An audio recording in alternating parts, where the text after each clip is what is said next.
পাহাড় মানে ফিরে আসা, নিজেকে খোঁজার একমাত্র আশা।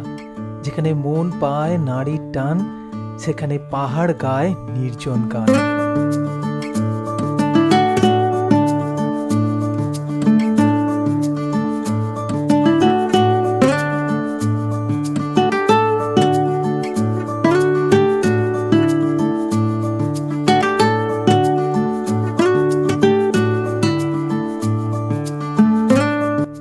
যেখানে শহরের কোলাহল থেমে যায়, শুরু হয় প্রকৃতির গল্প বলা, সেই গল্পেই এবারে আমি পা রাখলাম কালিম্পংয়ে।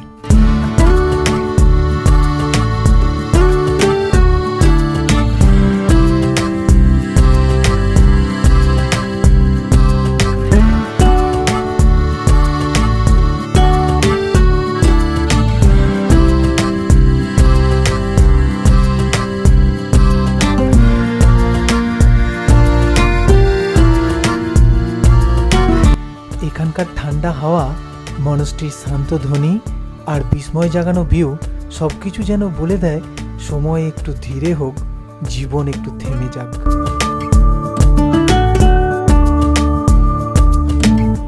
চলুন তাহলে কালিম্পংয়ের গল্পটা শুরু থেকে শুরু করি। তার আগে আমি অনিরুদ্ধ, আপনাদের হোস্ট, আপনাদের সবাইকে ওয়েলকাম টু ট্রাভেল উইথ অনিরুদ্ধর চ্যানেলে।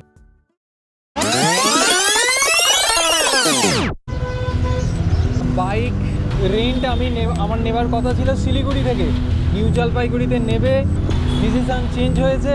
নিউ জলপাইগুড়ির কাছাকাছি আমি কিং রাইডারের থেকে বাইক নেব সেরকম পরিকল্পনা করেছি, কারণ খুব কাছাকাছির মধ্যে আছে জলপাইগুড়ি। তাই আমি এখন দেখতে যাচ্ছি বাইক। আমি আগে রেন্টেড বাইকের দোকান থেকে যে বাইকটা নেবে ভেবেছিলাম, কিন্তু ওখানে ঠিক বাইক পছন্দ হয়নি। আমি এখন স্ট্যান্ড রোডের উপর দিয়ে যাচ্ছি এই বাইকওয়ালে ভাইয়ার থেকে। এখন আমি বাইক রেন্টে নেবো। আর এই হচ্ছে শিলিগুড়ি স্ট্যান্ড রোড। এখান থেকে এসে এইখান দিয়ে এসে আমি এই বাইকওয়ালা ভাইয়ার কাছ থেকে এখন বাইক নেবো। দেখুন বাইকের কালেকশান এখানে ভিতরে আসে, বাইকের কালেকশান।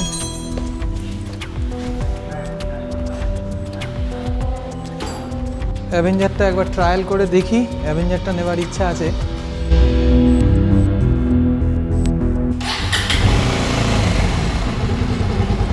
অ্যাপাচি 200, এটা নিয়ে দেখি কীরকম। অ্যাপাচি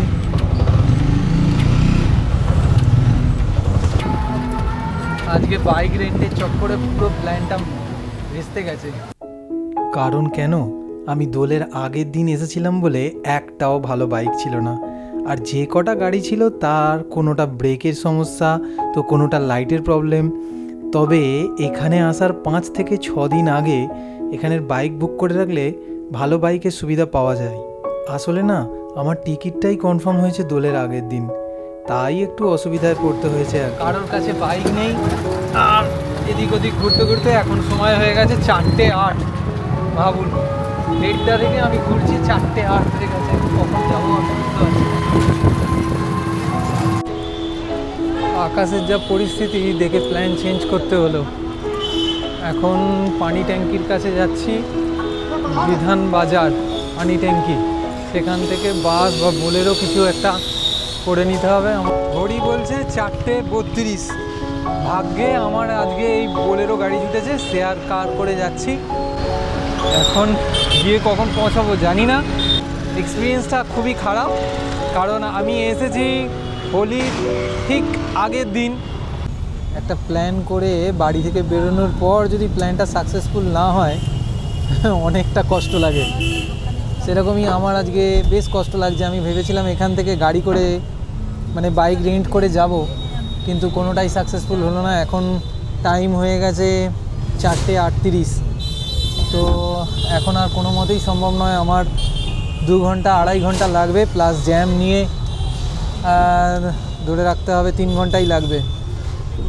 তো এই রাতে গাড়ি চালানোর অভ্যাস নেই পাহাড়ে, তাই বাধ্য হয়ে আমি একটা শেয়ার কার করে নিলাম। এখন যাব হোটেল মাউন্টেন ভিউ, আর ওখান থেকে ভাবছি একটা রেন্টেড করে নেবো বাইক। দেখা যাক, ভিডিও শেষে আপনাদের সাজেশন দেবো কীভাবে এখানে আসবেন, কিভাবে বাইক রেন্ট করবেন, এবং কতদিন আগে করে নিলে ভালো হয়, অ্যাডভান্স করলে ভালো হয় কি না সেটাও আপনাদের সঙ্গে শেয়ার করে দেবো। ওকে, চলুন। রাস্তায় যেতে যেতে গাড়ি থেকে যে দৃশ্যগুলো আমার চোখে পড়ছে আশা করছি সেগুলো আপনাদের সঙ্গে শেয়ার করতে পারবো। ওয়েদারের অবস্থা খুবই খারাপ। কালিম্পং যাওয়ার গাড়ি জার্নি আমার এখান থেকেই শুরু হলো।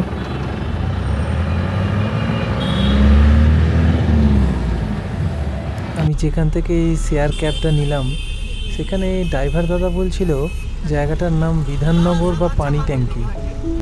এই রাস্তার চারপাশের দৃশ্য দেখতে দেখতে আমাদের গাড়ি সামনের দিকে এগিয়ে চলেছে। আজকে এই দাদা সারথি আমাদের বোলেরো গাড়ি।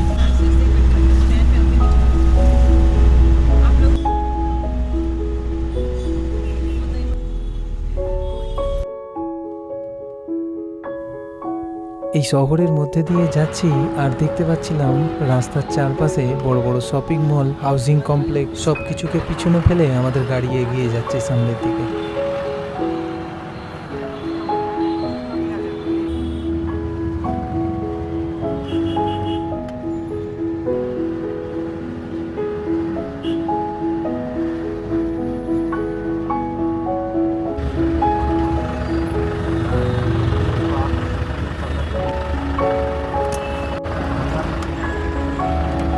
কিছুটা রাস্তা আসার পর ইট পাথরের শহর ফেলে ঢুকে পড়লাম জঙ্গলের রাস্তা। ঢুকে পড়লাম আমরা সেবক রোডে। এই হচ্ছে সেবক রোড। এই চারি রাস্তার দুপাশে গাছ, একেবারে এই জঙ্গল মনে পড়ে যাচ্ছে জয়পুর জঙ্গলের মতো। চারিপাশে গাছ আর মাঝখানে কালো পিচের রাস্তা।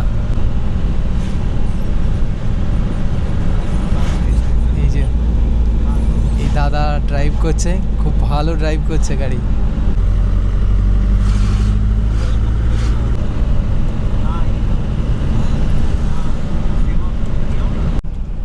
একেবারে মাখনের মতো রাস্তা দিয়ে আমাদের গাড়ি শোঁ বেগে এগিয়ে যাচ্ছে।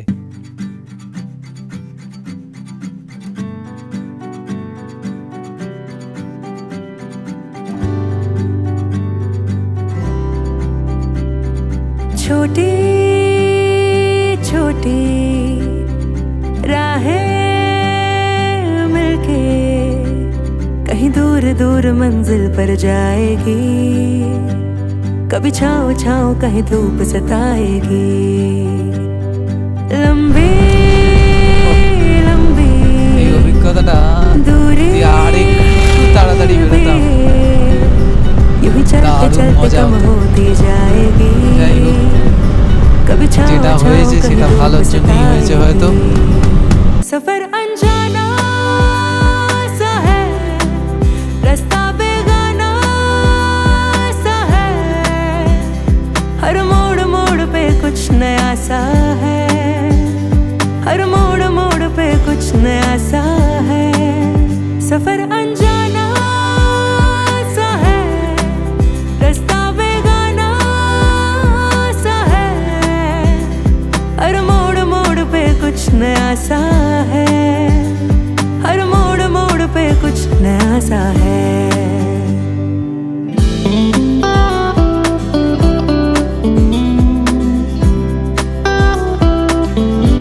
যাদের এই যাত্রাপথ বোরিং লাগছে তারা এই ভিডিওটার কিছুটা স্কিপ করতে পারে। আসলে আমার না গন্তব্যে পৌঁছানোর থেকে রাস্তার মজাটা নিতে খুব ভালো লাগে। ख्वाबों को इन आँखों में लेके चल पड़ी राह पे, मंजिलों से भी ज्यादा है प्यारे सफर के ये रास्ते।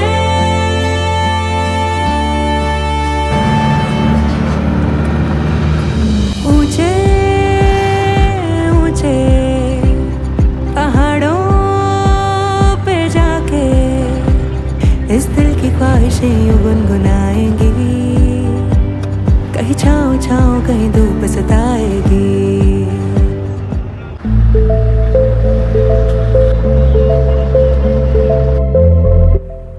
পাহাড়ের পথে যখন দিনের আলো নিভে আসে আর রাতের পর্দা নামে তখন গোটা রাস্তার রূপটাই যেন বদলে যায়।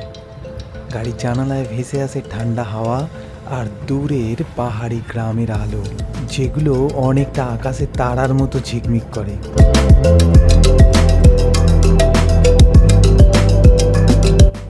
রাস্তার বাঁকে বাঁকে শুধু গাড়ির হেডলাইটের আলো আর চারপাশের ঘন অন্ধকার। মাঝে মাঝে গাড়ির জানালায় ঢুকে পড়ছে কুয়াশা।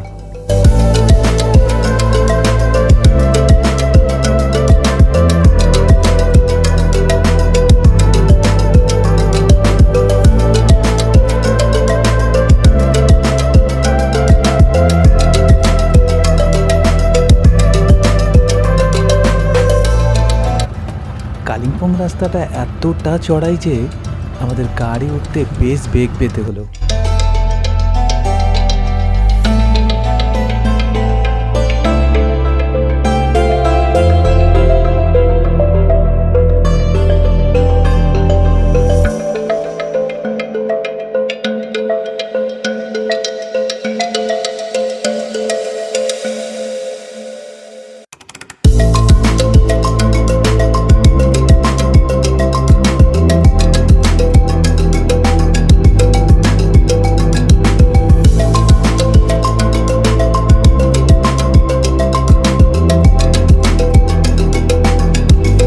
ফাইনালি পৌঁছে গেছি কালিম্পংয়ে।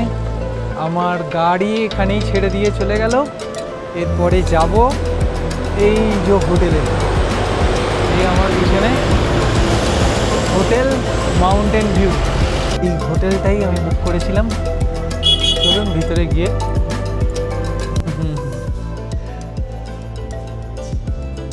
এই হচ্ছে মাউন্টেন ভিউয়ের রিসেপশন।